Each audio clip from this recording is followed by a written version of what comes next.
Hi everyone, thanks for joining me for my scent and makeup of the day daily upload video. It's about mid 50s here in Central Virginia. It's going to be a rainy, gloomy day and it's Friday. So I'm trying to figure out what kind of scent is right for the day.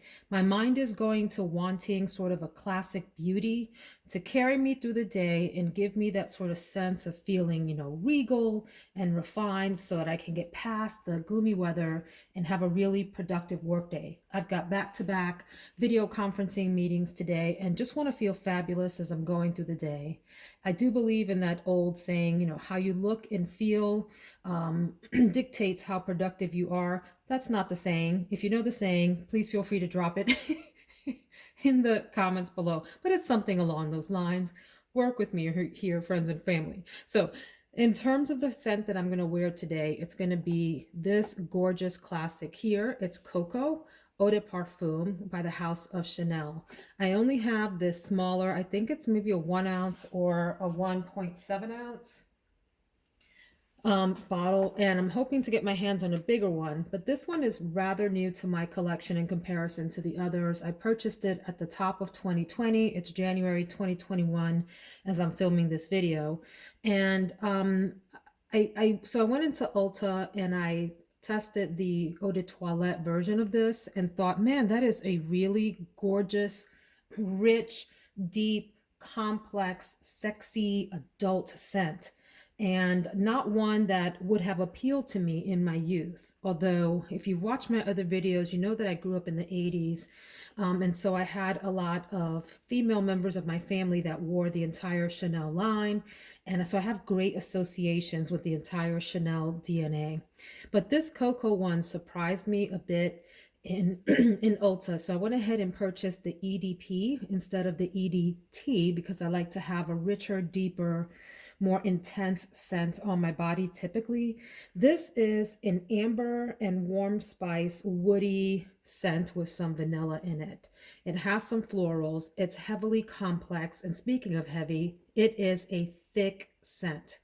What I mean by that is that it's dense. It's not a light and airy scent, for example, like Rev de Infini or Ari by Ariana Grande, that's just lighter on the nose and more airy. This is a scent that means to enter the room and it wants to make a statement. So if that's not for you, if you like to stay on the lighter side, please stay away from Coco. Do us all a favor and don't pick this up. But if you want to smell classy, if you want to smell refined, if you want to have this rich, deep, spicy scent on you during the day, this might be one that you want to look at. So let's take a look at the notes in here.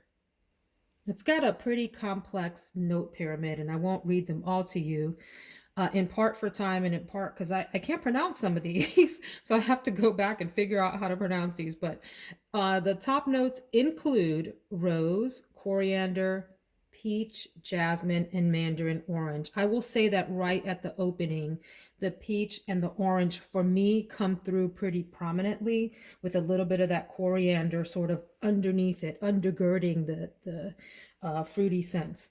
Middle notes are cloves, rose, orange blossom, mimosa, and clover. And I think those are the notes that give this its spicy structure. And have a little bit on, and I'm sniffing it, and it's just there. Even though it's not classified as a gourmand, there's something in the background that feels gourmand to me, even though it's mostly spicy and woody scent. Some of the base notes include amber, sandalwood, tonka bean, vanilla, and civet. So it has that little bit of animalic undertone to it. If you think about those as sort of cupping the rest of the scents, right? If they're the bowl, the base notes, then some of those other notes sit inside of that and come through more prominently, like the cloves and the peach and the mandarin orange. It is complex, slightly mysterious in that you sniff it and you keep trying to figure out, do you like it or do you hate it? And then you lean, at least for me, I leaned heavily toward the like and maybe even love. This could be a great signature scent for someone who isn't afraid of a fragrance that makes a statement in a room. I don't mean that it fills the entire room. Certainly it could if you overspray. If you watch my other videos, you know that I am an oversprayer.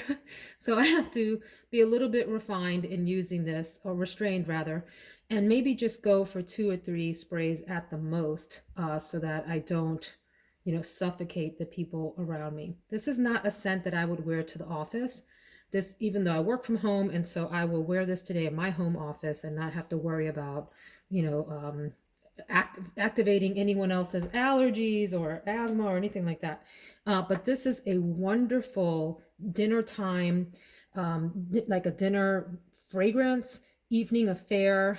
Absolutely would hold its own at very formal affairs like balls and galas, or evening dinner fundraisers or anything like that, where it was appropriate to dress up and be really elegant and ladylike. So that's Coco Eau de Parfum. I will also say that here in the winter especially, I do like to layer perfumes with a lotion. And so I have this little hand cream called Vanilla Butter Cream from Bath and Body Works that will maybe cut down a little tiny bit of the spiciness in the cocoa, but give a nice background gourmand flavor for this spicy woodiness to sit on top of. So that's the scent of the day. Let's go check out the makeup wardrobe of the day.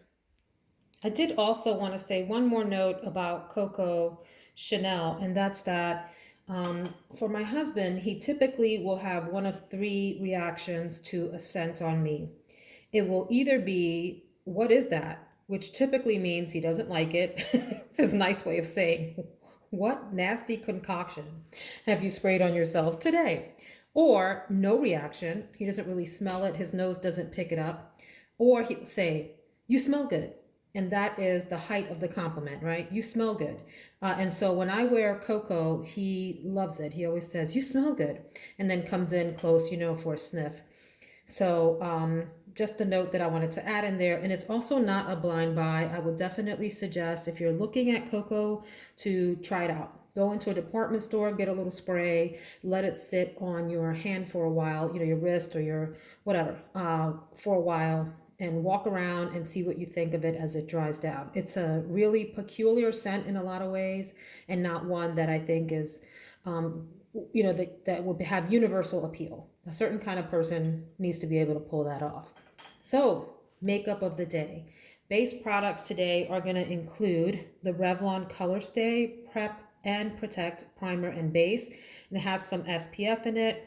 As I always say, make sure that you are using a dedicated moisturizer, a dedicated SPF product or a moisturizer with it in it. And I'll show you what I use. This is my moisturizer of choice, and it has been for months and months. I went through this phase where I tried numerous moisturizers, and they were all fine, but there was something then special about this Paula's Choice Resist. It's from the Resist line for normal to dry skin. I have oily and oily T-zone, so I never really pay attention to whether it's for oily or dry skin. I like a lot of moisture on my skin, but this is Skin Restoring Moisturizer with SPF 50. And it provides a really nice foundation, and it plays very well then with any kind of makeup products that you will put on top of it, and does well on its own if you're having a no makeup day and just want to get some moisturizer on and like a lip gloss and run out. Great choice. So anyway, I will use as an eyeshadow base the Anastasia Eye Primer. A very little tiny dot of this goes a super duper long way. People either love this or hate it. It depends on the day whether I love it or hate it, but I lean toward love. So I would suggest a very tiny dot, like a pinpoint on each of your eyes, and then using like a tapping motion and then working it in. And you see that it gives a nice, really light color foundation for your or backdrop rather, for your eyeshadow. Since I'm going for like a gray smoky look today, this will provide a nice backdrop. Okay, and then we know that I'm going to use, which one? Say it with me. The Becca Anti-Fatigue Under Eye Primer to fill in some of the fine lines underneath my eyes before I go in with my concealer, which today is this one that is one of my loves. I would put this in a top 5 concealer video if I ever get around to making one. And it's the Forever Skin Correct concealer from Dior. I have mine in 2 colors. I have 2N and I have 3N. And this is very skin-like to me. Again, a little goes a long way here. You don't need to overdo it with this. It blends out just beautifully on the skin, really sinks in quite nicely, and performs well throughout the day. It has, I would say, medium coverage. Yes, you can build it up to full. My foundation today is going to be the Flower Light Illusion Luminous Makeup Nude Skin Feel All Day Wear. This also has SPF in it, but as I always say, make sure, folks, I don't care what your skin tone is. If you're super pale with red hair, or if you're super brown skin, use SPF. Treat your skin well and protect it from the sun, especially your face as you age. And I firmly believe it will help quite a lot with helping to stave off the development of wrinkles and other sort of skin issues that come with heavy exposure to the sun. Okay, I'm off my soapbox. Let's get back to the makeup. What color are you? Do you have a color? Doo-doo-doo. I don't know, friends. I don't see color on here.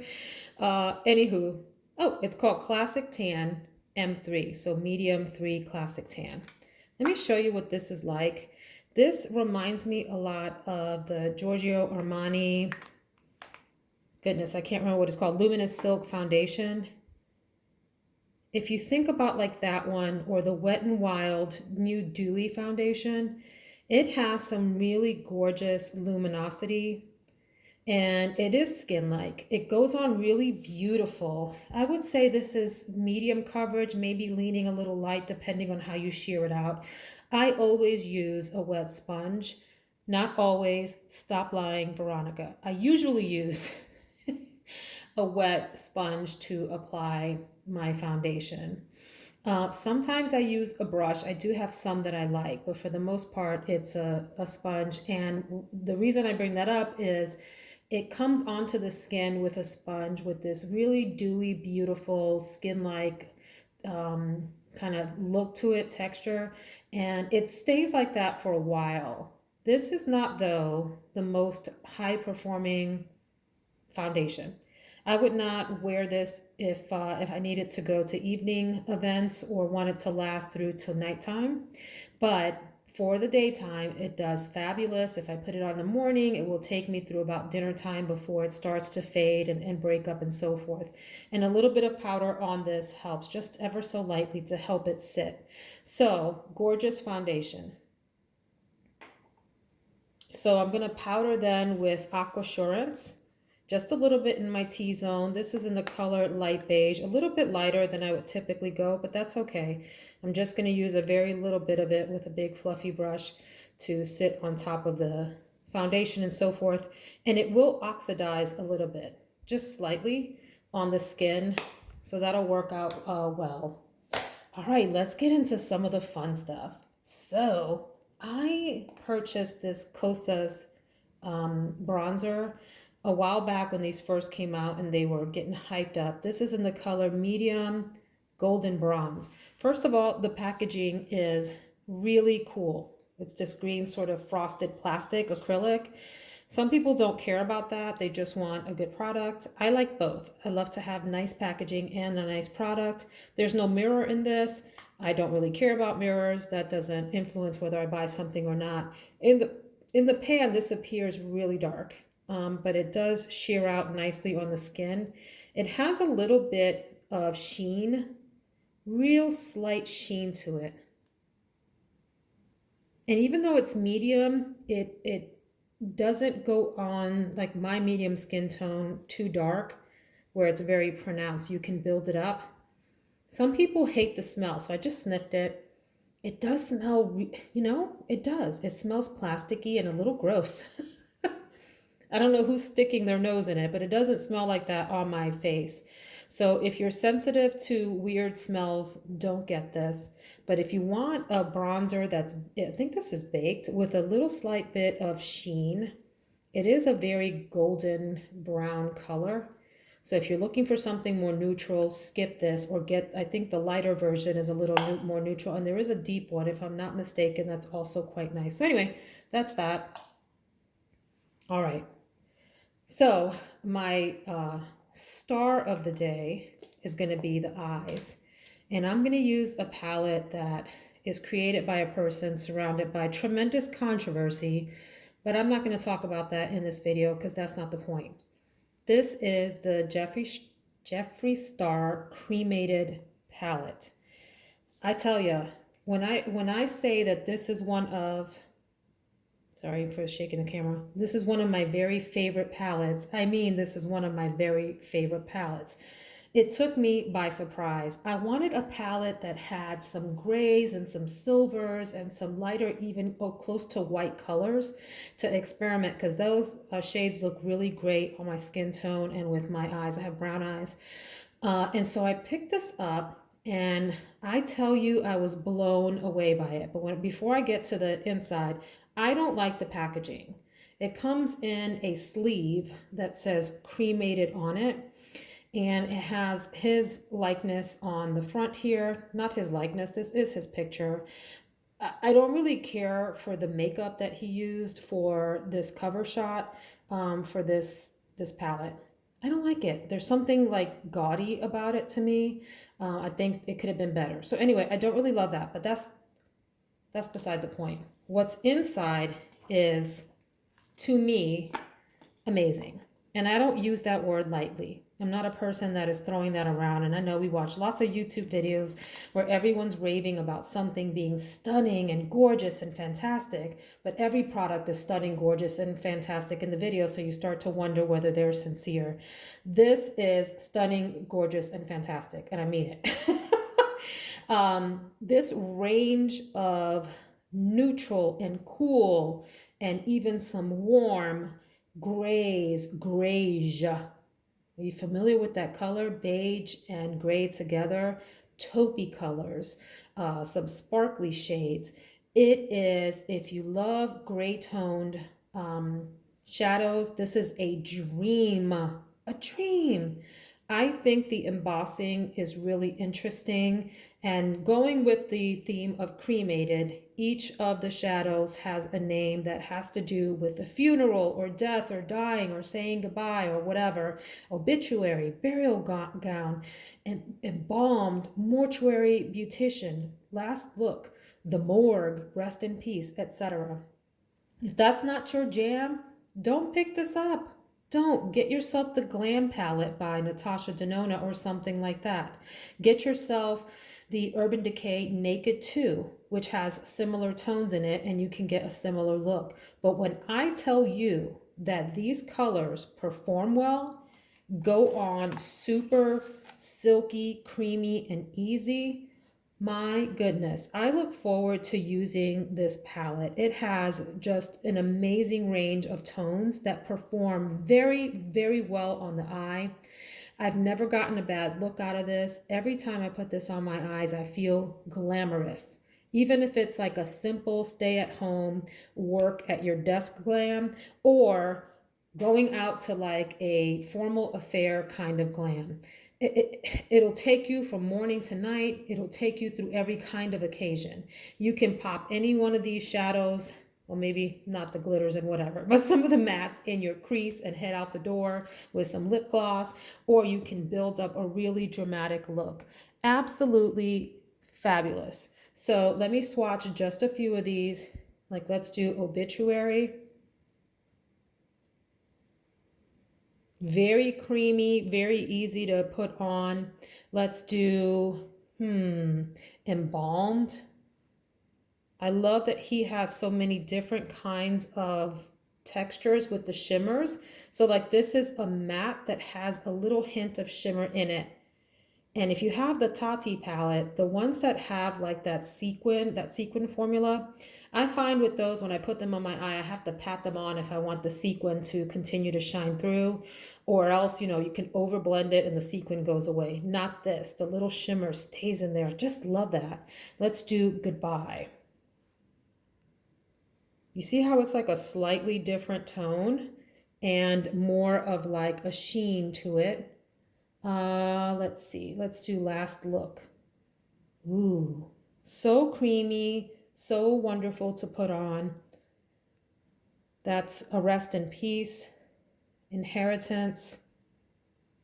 Okay, onward and onward. Let's do one more and then we'll stop with this. Mausoleum.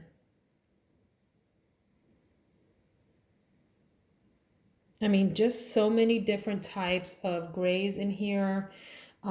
This palette is fantastic and I'm so glad to have it in my collection. Okay, let's bring it home here with the rest of these products. I had to go wash my hands real quick. Sorry about that. As a, let's see, a blush, I'm going to use the Cover FX Warm Honey. This was the first that I got from the Cover FX series when these were being hyped up. These come with two sides. One that is like the matte blush and then sort of a shimmer, highlighty kind of side that you can either use by itself or over the blush or use it as your highlighter of the day if you want, or whatever. You can use these as eyeshadows. I've said before and I'll say again, any of these products you can put anywhere you want to on your face. It's up to you. It's your makeup. Do what you want. So that'll be that. I will use the Charlotte Tilbury Pillow Talk Push Up Lashes, which has become one of my favorites. It's got this really different brush on it that is flat on two sides. And then on the other sides, if you think about it as having four sides, two are flat, and then there are two that have little bristles. It looks like it wouldn't do much, but it does a lot. You use the flat side to apply the product onto your lashes, and then you use the bristle side to actually brush it through and pump up your eyelashes. Only one or two passes, guys, with this one. If you do too much, if you're constantly like manipulating your eyelashes with it, it will get clumpy and become a disaster. But if you go through with just a couple of passes, it performs really well. And make sure that you're curling your eyelashes before you put any mascara on, and it will do wonders for you. Love it, one of my favorites. So on the lips today, I'm going to use the Charlotte Tilbury Iconic Nude lip liner. You can see I've gone through this one because I love it so much. It is a great neutral brown with like a hint of peach in it, and just performs really well alongside just about any lipstick. My lipstick today is going to be Raquel from NARS, which is this pinky nude. So I'll blend those two together so that the lip liner kind of gives some shade to the edges, but it'll be a nice pink to complement the grays in here. To tone that down a little bit though, I do want to go in with the CoverGirl Melting Pout Vinyl Wow. These names, I tell you. This is in 200 Nudist Dream. And it'll just bring a little bit more of a neutral tone to the very center of the lips, with the edges of the lips still then being that more pinky tone. I will, if I need it, I'm not sure if I need it or not because you can get some highlighter shades in here like Afterlife. But I may do the inner corner of my eyes with this ColourPop Flexitarian. I don't reach for this often. In fact, I regret really buying like these standalone kinds of shadows, highlighters, and whatever. I realize that I do much better when things are in a palette in terms of using them. But this is, oh my gosh, look at that. This is some potent stuff. Yes, you can use this as an overall shadow. It might be a little much for me, right? Unless you're doing like an evening affair and really want to shine from across the room. But it works really well for me as an inner corner highlight. I don't know that I would use this as a highlighter all over my face, although some do. Great little product for super cheap. I think it was, $5 or $6. So there you go. I will finish up with using the Precisely My Brow Pencil from Benefit on my eyebrows. This is in the color 3.5, and I use it to fill in some of the more sparse areas of my eyebrows, and it has the little spoolie on it that you can use to work the product through your eyebrows. And we're at the end, friends. I will finish off then with my Milani Radiant setting powder in the color 04. It says it absorbs oil and illuminates.